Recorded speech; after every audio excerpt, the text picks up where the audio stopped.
दोस्तों, आप सबका स्वागत। आज मेरे साथ है अजय भाई जी, ऑस्ट्रेलिया की धरती पे। आपका बहुत बहुत स्वागत। जी धन्यवाद। अजय जी, किस तरीके से आप सनातन धर्म की सेवा कर रहे हैं शुरू से?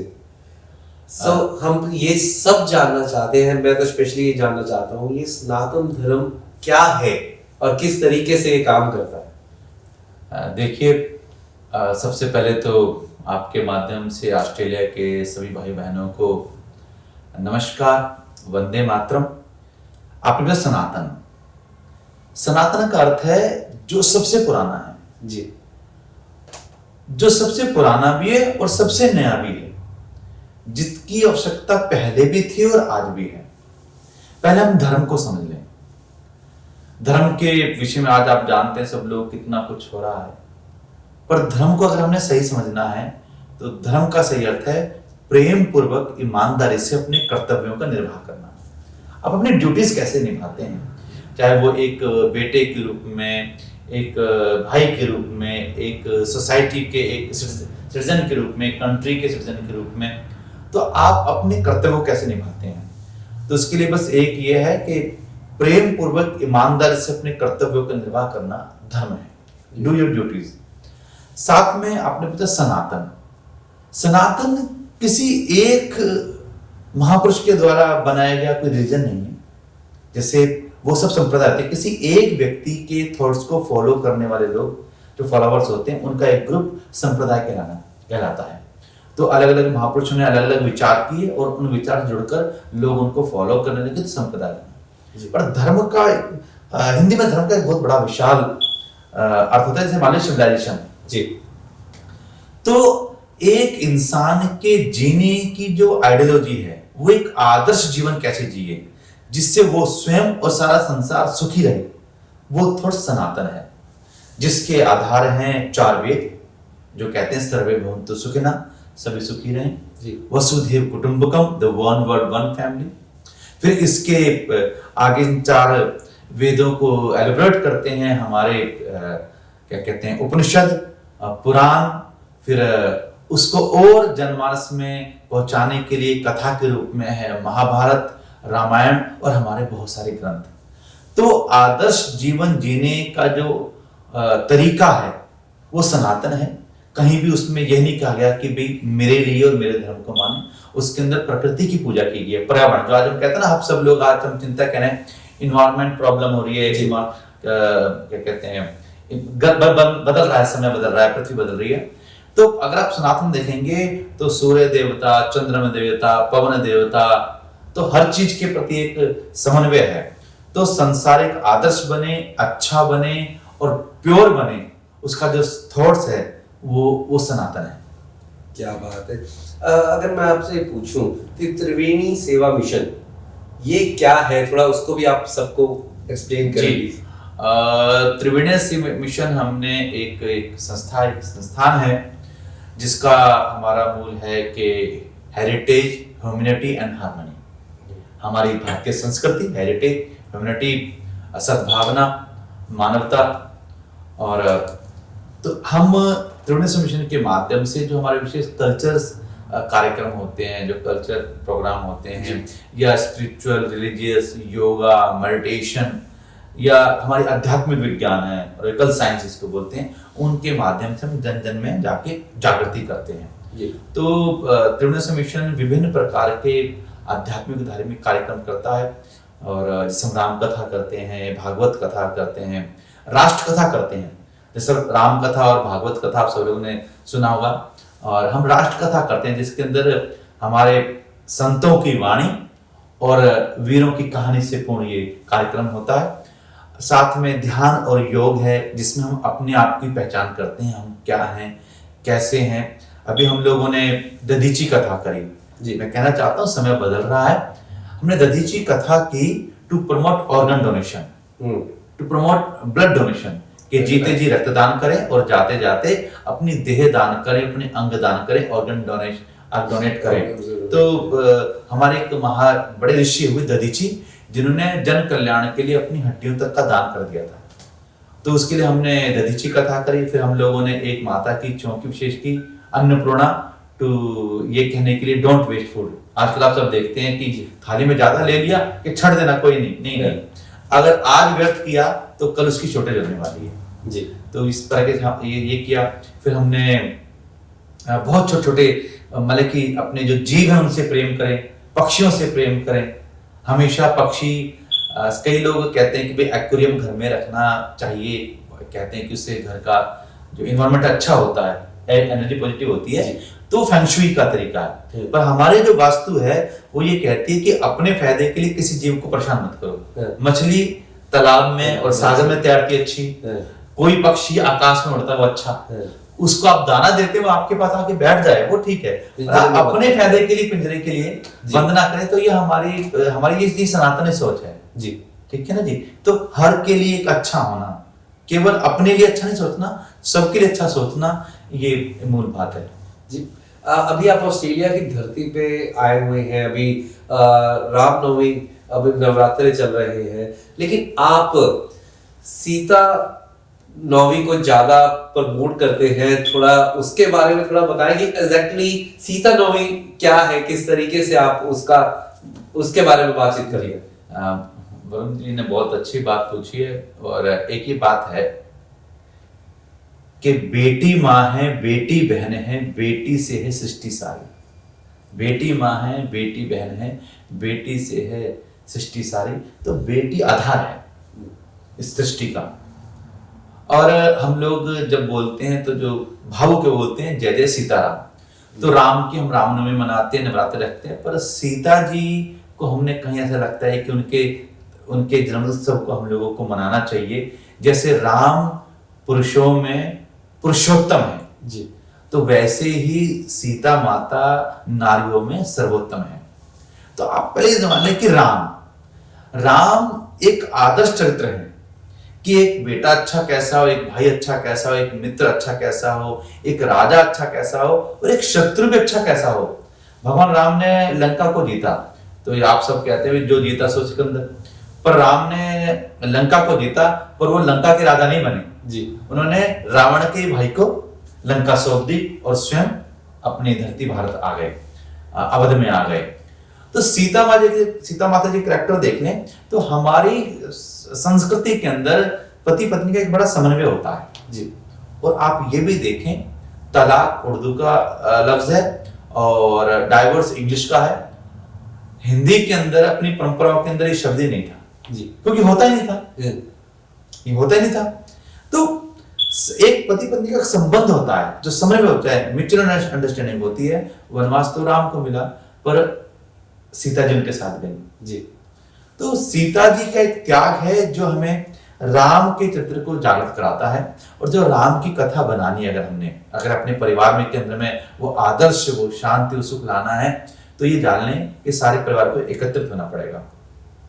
राम की कथा केवल राम से नहीं बनती, राम की कथा बनती है शत्रुघ्न के मौन से, भरत जी के प्रेम से, लक्ष्मण जी के समर्पण से, सीता जी के शांत स्वभाव से और हनुमान जी के सेवा भाव से, तब जाके कथा प्रकट होती है। और ये सब असेंस हमारी फैमिली के असेंस है जी। ये हमें परिवार में गुण चाहिए कि एक भाई शांत है, एक समर्पण करता है, एक प्रेम करता है, तो सब मिलकर जब कोई काम करते हैं तो फिर वो आपके टीवी जैसा एक बड़ा चैनल बनता है। तो अकेले नहीं कर सकते, सबके साथ कुछ ना कुछ चाहिए। तो सीता जी का समर्पण है, वो शक्ति की प्रतीक है। भारतीय नारी के अंदर जो शक्ति है, नारी, उसके 3 परिचय होते हैं। पहले कुंवारी, फिर नारी और फिर महतारी। कुंवारी के रूप में वो अरे किसकी बेटी है जी, उनकी बेटी है, बड़ी बहुत होनहार बेटी है।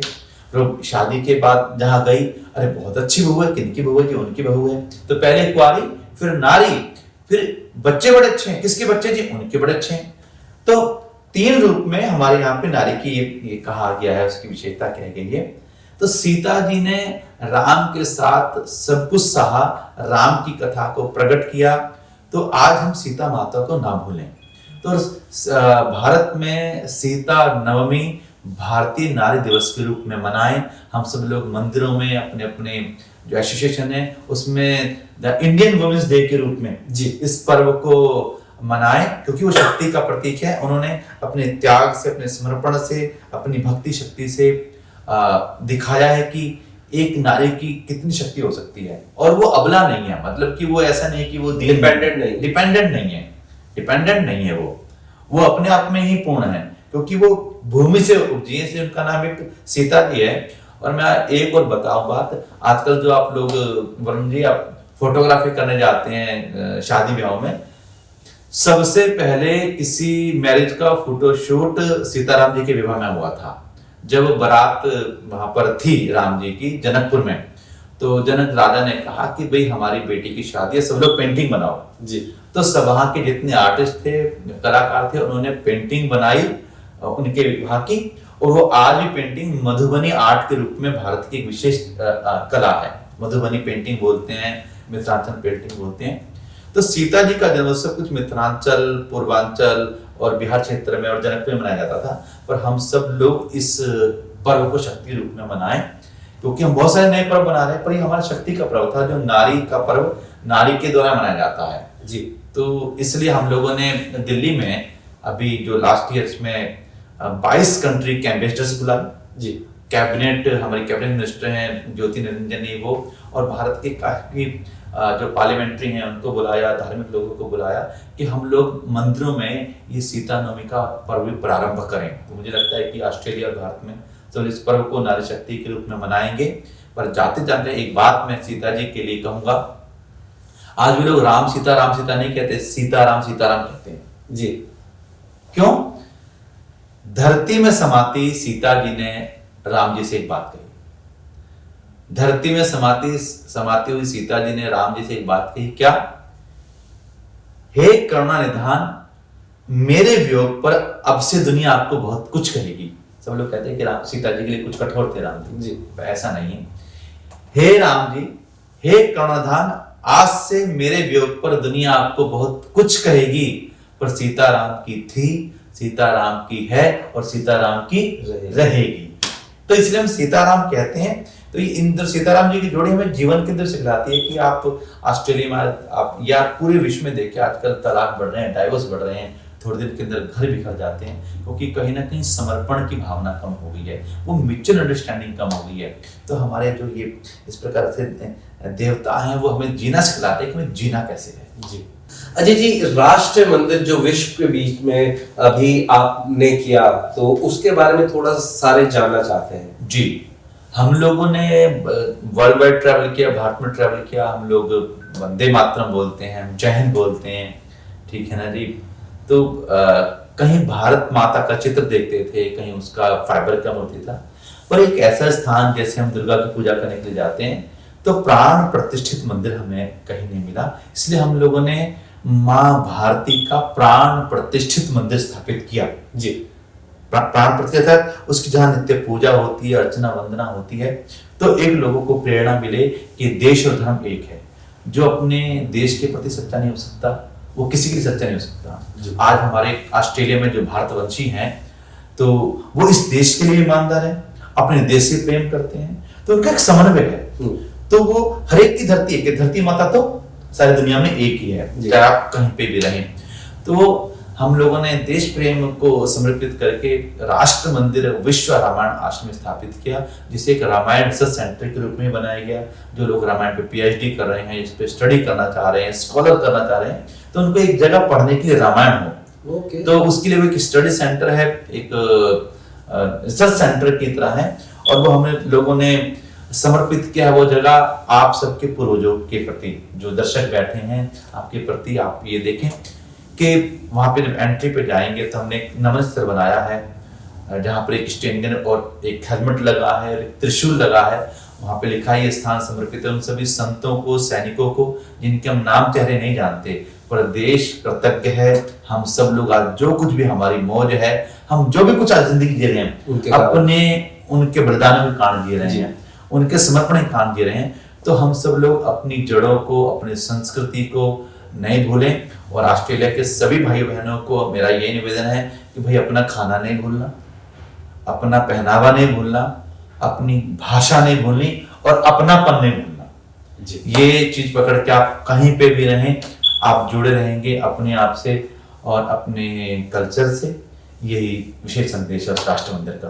तो आप जी, वरुण जी, आप भी और जो भी को भी आए तो प्लीज आप आइए, सीता माता की रसोई चलती है वहां पर सीता रसोई के नाम से, तो आप सब आइए और लंगर भी जरूर आके जाएं और अपने बच्चों को राष्ट्र मंदिर दिखाने के लिए जरूर लेके आए। जी, अगर ये आपने बहुत ही सही बात बताई। अगर एक आपने बहुत ही विशाल एक यज्ञ करवाया था जो एक पर्टिकुलर टाइम पे हुआ था, पर्टिकुलर समय पे हुआ था, उसका कोई स्पेशल कारण था कि उसी समय होना चाहिए था और पूरी दुनिया में एक टाइम पे 20,000 काफी हजारों की गिनती में? एक्चुअली कि हमारे एक संक्रांति आती है, संक्रांति आप भी सब जानते होंगे कि एक ऐसा त्योहार है जो 14 जनवरी को आता है जी, मकर संक्रांति जिसको हम बोलते हैं। उसमें 14 की बड़ी महत्ता होती है। 14 उस दिन बच्चों को आप 14 चीजें बांटें, 14 नंबर का उस दिन बड़ा महत्व होता है जी। तो 14 जनवरी 2014 14:14 पर 14,000 लोगों ने दिल्ली के रामलीला मैदान में वो world cup first digital Sundarkand ji का पाठ किया था। तो ये एक अपने आप में भगवान की कृपा थी जो जिसका विशेष हेतु था कि हमारा भारत और हिस्ट्री बने और सशक्त हो। और आप देख रहे हैं 14 के बाद भारत के अंदर बहुत बड़ी लहर आई जी है। आज में मोदी जी हैं। हाँ, तो उस 14 जनवरी को जो हमने किया था उसी के बाद 16 जनवरी को क्या कहते हैं वहां पर मोदी जी रामलीला मैदान में भारत के प्रधानमंत्री के रूप में समर्पित हुए थे। और आज भारत अपनी नई दिशाओं की ओर, शक्ति की ओर और संपूर्ण विश्व में एक अपनी विशेष पहचान बना रहा है और अपने धर्म को लेके बना रहा है जी। अच्छा, आज कई जब कहते हैं लोग कि भारत को किसी वेस्टर्न कंट्री की तरह डेवलप बनाना है, तो मैं कहता नहीं, भारत को भारत बनाना है, डेवलप बनाना है, पर भारत को भारत ही बनाना है। जी, बहुत बढ़िया। एक बहुत बहुत शुक्रिया, आपने बहुत ही ज्ञान वाली बातें सबको बताई। एंड जाते जाते कि इस जिंदगी को किस तरीके से जीना चाहिए। देखिए, मैं आपके सभी दर्शकों को एक बात कहना चाहता हूं। लोग पूछते हैं क्या है जिंदगी, लोग पूछते हैं क्या है जिंदगी। अब किसको बताऊं कैसे कि क्या है जिंदगी। भूखे को 2 वक्त की रोटी है जिंदगी। भूखे को, जिसके पास खाना नहीं है, उसकी सारी फिलॉसफी बेकार है उसके लिए, वो कहता है खाना मिल जाए। लोग पूछते हैं क्या है जिंदगी, अब किसको बताऊं कैसे क्या है जिंदगी। भूखे को 2 वक्त की रोटी है जिंदगी। वीरों को शहादत है जिंदगी और फकीरों को इबादत है जिंदगी। जो वीर होते हैं वो कहते हैं शहीद भी हो जाए तो कोई चिंता नहीं। तो वीरों को शहादत है जिंदगी, फकीरों को इबादत है जिंदगी। अब किसको बताऊं कैसे कि क्या है जिंदगी। जिसका नजरिया है जैसा उसकी वैसी है जिंदगी। तो हर एक की जिंदगी उसके अनुसार है। और मैं कि बड़े प्रेम से सबसे एक बात कहना चाहता हूं, कुछ जिंदगी अपने लिए भी जियो। घर में बड़ा स्विमिंग पूल है पर आप नहाए नहीं कभी। घर में बड़े आराम करने की कोशिश है पर आप बैठे नहीं। आप अपना काम करें, व्यापार करें, व्यवहार करें, सब कुछ करें। कोई भी स्पिरिचुअल सत्संग, कोई डिस्कोर्स, कोई संत महात्मा आपको ये नहीं कहता कि काम छोड़ दो, पर कुछ ना कुछ अपने लिए जियो, अपनों के लिए जियो। और एक अगर आपको लिक्विड नापना है तो उसके लीटर होता है, ठीक है जी, लीटर होता है क्या, दूसरे लीटर से नापते हैं ना जी। और सड़क नापनी हो तो किलोमीटर होता है जी। और बुखार नापना है तो थर्मामीटर होता है। तो आप भी अपना एक मीटर लगाओ अपने आप को नापने के लिए। मैं एक भाई की तरह आपको निवेदन कर देता हूं, वो मीटर में आपको ही दे रहा हूं और उस मीटर को देखने वाला, बताने वाला, उसका जज भी कोई नहीं होगा, आप ही होंगे। तो अपनी जिंदगी क्या है जीनी, अब आप समझ लो। 3 प्रकार की जिंदगी लोग जीते हैं। एक है साधारण, एक है साधक और एक है सिद्ध। जो साधारण थिंकिंग के लोग हैं वो हमेशा दुनिया में कमी देखते हैं। ऐसा ठीक नहीं है, वैसा ठीक नहीं है, ये ठीक नहीं होगा, वो ठीक नहीं है। वो गवर्नमेंट में कमी, घर में कमी, बाहर में कमी, सब जगह उनको कमी दिखाई देती है जी। तो एक साधारण प्रवृत्ति जनरल मेंटलिटी है जो बाहर सारी कमी देखते हैं। एक फिर डिसाइपल मेंटलिटी है या साधक प्रवृत्ति है जिसमें व्यक्ति अपने अंदर कमी देखने लगता है कि बुरा जो देखन मैं चला, बुरा ना मिले कोई, जो मन देखो आपना तो मुझसे बुरा ना कोई। तो जो साधारण व्यक्ति है उसको बाहर कमी दिखाई देने लगती है। जो साधक हो गया, थोड़ा सा बढ़ गया, उसको अपने अंदर दिखाई देने लगती है कमी। और जो सिद्ध हो गया ना उसे बाहर कमी दिखाई देती है ना उसको अंदर कमी दिखाई देती है।